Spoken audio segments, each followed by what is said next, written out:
नमस्ते दोस्तों, bonjour, comment ça va, vous allez bien? तो अभी पार्ट 2 करेंगे हम ग्रीटिंग्स वाला। फ्रेंच में जिसको कहते हैं सैल्यूटेशन, सैल्यूटेशन और हिंदी में अभिवादन करना। तो इसका पार्ट 2 है ये। तो अभी मैंने एक शब्द में बदलाव किया है, जो कि यहाँ मैं लिखता था bonjour les amis, यहाँ लिखा है सैल्यूट। सैल्यूट, माफ कीजिए, सैल्यूट एक बहुत अच्छा शब्द है, छोटा सा, जो लोग आपस में काफ़ी इस्तेमाल करते हैं एक दूसरे को नमस्ते बोलने के लिए, हेलो बोलने के लिए। Salute salute salute salute. Okay, तो सैल्यूट les amis, हेलो दोस्तों, हेलो मित्रों, साथियों, नमस्ते। ओके, तो आज जो शब्द पहला मैंने लिखा है वो है merci. Merci, MERCI, merci. Don't try to break ख साउंड। वो जो खा बोलते हैं फ्रांसीसी, उसको कोशिश ना कर लाने की। कोशिश करेंगे अजीब सा लगेगा, इसलिए उसको जस्ट आप बोले मेर्सी। मेर्सी, मेर्सी का मतलब है थैंक यू, धन्यवाद। ठीक है, तो जब हम मेर्सी बोलते हैं तो उसके बाद हमको एक जवाब देना पड़ता है, कोई बात नहीं, काइंड ऑफ। तो जब इसको हम, कोई हमको अगर मेर्सी बोल रहा है तो हमको उसको जवाब देना है द रिया, DE, द RIEN, द रिया। और आपको याद करने के लिए मैं आपको बताता हूँ, दरिया, घरों में दरिया होती हैं, आपके हमारे घरों में, जैसे कि दरी बिछा दो काइंड ऑफ। तो एक शब्द याद करने के लिए दरिया, प्लूरियल दरिया। इंग्लिश में इट्स ओके, हिंदी में कोई बात नहीं। अब एक आगे वाला जो वर्ड है वो है मेर्सी बोकू, BEAUCOUP। फ्रेंच में बोलेंगे बे, AUCOUP। Okay, thanks a lot, बोकू a lot. Mercy, thank you, बोकू a lot, बहुत बहुत धन्यवाद। ठीक है, अब कृपया, कृपया का बहुत इस्तेमाल करते हैं फ्रांसीसी लोग। कृपया बोलना, थैंक्स बोलना, it's very important for them. तो ये बहुत बहुत ज़रूरी है। अगर हम किसी कोई सर्विस ले रहे हैं या किसी से कोई काम भी कह रहे हैं तो उसमें कृपया लगाना। और अगर उससे कुछ हमको छोटी सी भी हेल्प, जैसे कि हमारे कल्चर में ऐसा नहीं है, तो अगर वो पेन का ढक्कन भी आपको उठाता है, कुछ भी है आपको देते हैं, तो आपको उसमें मेर्सी बोलना है। तो अब कृपया कैसे बोलते हैं? कृपया बोलने का देखिए तरीका है इसमें, सिल टू प्ले, सिल टू प्ले, कृपया, प्लीज।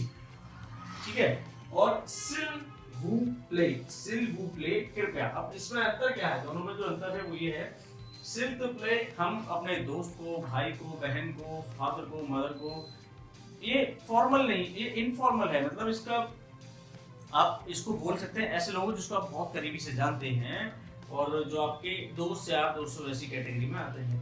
ठीक है, लेकिन अगर कोई बड़ा है, जैसे कि हमारा टीचर है, हमारा बॉस है, या हमारे फादर, या हमारे कोई भी व्यक्ति जिसकी हम रिस्पेक्ट करते हैं, हमसे बड़ा है जो, उस व्यक्ति के लिए हम इस्तेमाल करेंगे सिल वू प्ले, सिल वू प्ले। ओके, अगला होता है सॉरी, माफ करना बोलना ना। अगर कोई हमसे मिस्टेक होती है या हम किसी टकरा जाते हैं या कोई बात हो जाती है, कुछ फैक्ट व्हाटएवर, तो किसी प्रकार की अगर कोई गलती हमसे होती है तो उसमें हमको सॉरी बोलना पड़ता है, जो कि बहुत ज़रूरी है कल्चर के हिसाब से। इसमें भी कई सारे तरीके हैं सॉरी बोलने के। ये है एक्सक्यूज मुआ, एक्सक्यूज मुआ। मुआ की अगर मैं बात करूं तो ये OI मैंने समझाया था आपको, प्रोनाउंसिएशन क्योंकि आगे आती रहेंगी। OI, मुआ, मुआ, एक्सक्यूज मुआ। ठीक है, एक्सक्यूज मुआ, माफ करना, माफ कीजिए। एंड सेम एक्सक्यूजे मुआ। अब ये उन लोगों से बोलने के लिए जिसको कि आपके दोस्त या दोस्त, भाई बहन जैसी कैटेगरी में है, आपके बराबर के से हैं। और ये उन लोगों से बोलने के लिए जिनको आपको रिस्पेक्ट करनी है, आपसे बड़े हैं या आप उनको नहीं जानते हैं, उन लोगों को बोलने के लिए एक्सक्यूज मुआ, ये फॉर्मल वाला है, माफ कीजिए, माफ करना।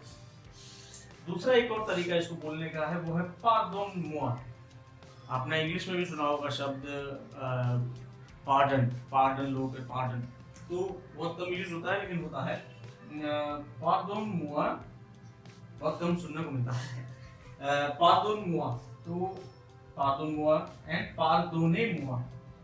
वही बात सेम ये आपके साथ वालों के लिए जो आपके बराबर के हैं, आपके भाई बहन ऐसे लोग हैं जिनको आप काफी जानते हैं, और ये उन लोगों के लिए जो आपके बराबर नहीं है, आपसे बड़े हैं, आप उन्हें नहीं जानते हैं, आपके टीचर हैं, आपके कोई भी ऐसे व्यक्ति जिसको आपको रिस्पेक्ट देनी है, उस केस में हम पातोनिमुआ इस्तेमाल करते हैं।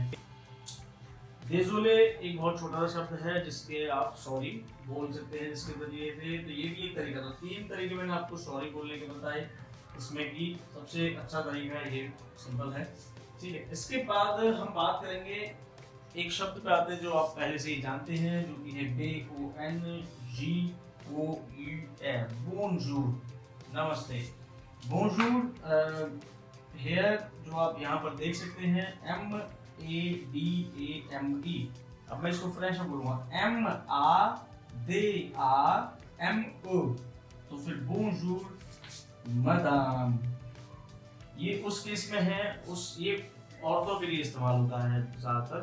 जैसे ज़्यादातर हम लोगों को नहीं जानते, हम किसी दुकान में गए, हम किसी शोरूम में गए, हम कहीं रोड पर हैं, हम किसी ऑफिस में गए, तो हम उनसे इनफॉर्मल बात नहीं कर सकते, हमको इज्जत से बात करनी पड़ेगी, तो वहाँ पर हम इस्तेमाल करते हैं बोनजूर मदाम, क्योंकि हम उनका नाम भी नहीं जानते, ठीक है। उसके बाद ऐसे ही सेम केस किसी व्यक्ति के लिए, किसी आदमी के लिए, किसी, तो अगर हम नहीं जानते, हमको उनको रिस्पेक्ट देनी है, उनका नाम नहीं जानते, अगर हम जानते हैं लेकिन वो हमसे ज़्यादा बड़े हैं, उनको रिस्पेक्टफुली हमको बात करनी है, हम उनको ऐसे एड्रेस कर सकते हैं बोनजूर मिस्टर, बोनजूर मिस्टर, ओके, बोनजूर मिस्टर, बोनजूर मैडम, ओके।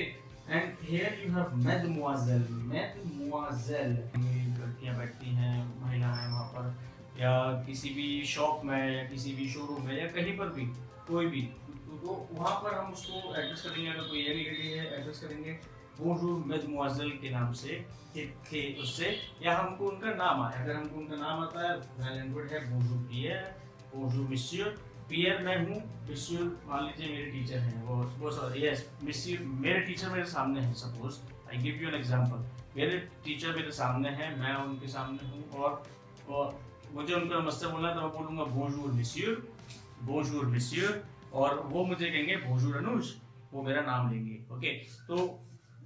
तो ये सारी चीजें हैं आज, इसके बारे में मैंने आपको बताया। इन शब्दों का यूज आप अपने घर में कर सकते हैं, अपने भाई बहनों के साथ में, वैसे ही मस्ती मजाक में शायद आप इसको रिपीट करें, कुछ चीज़ें समझ में आएंगी। कभी अगर फ्यूचर में किसी टूरिस्ट डेस्टिनेशन पे या कहीं पर आपको किसी फ्रेंड से मिलने का मौका मिलता है, तो at least you guys can use these some words. तो ये कुछ शब्द आप इस्तेमाल कर पाएंगे। बड़ा मज़ा आता है जब आप किसी को उनकी भाषा का एक शब्द बोल दो, तो वो लोग काफ़ी खुश हो जाते हैं और हमको भी अच्छा लगता है। तो आई होप कि आपने कुछ इससे नया सीखा होगा इस वीडियो से और लास्ट वाली वीडियो से। तो गाइस, अगर आपको कुछ भी इस इन्फॉर्मेशन यहाँ से मिल रही है तो प्लीज़ आप लाइक करें, सपोर्ट करें, तो जिससे कि मैं आगे और वीडियोस बनाऊँ। सिंपल चीज़ें हैं, याद करने वाली, मेमोराइज करना है, लैंग्वेज है, तो दैट्स ऑल। ठीक है गाइस, आज के लिए इतना ही। Thank you very much, have a nice day, आपका दिन शुभ हो।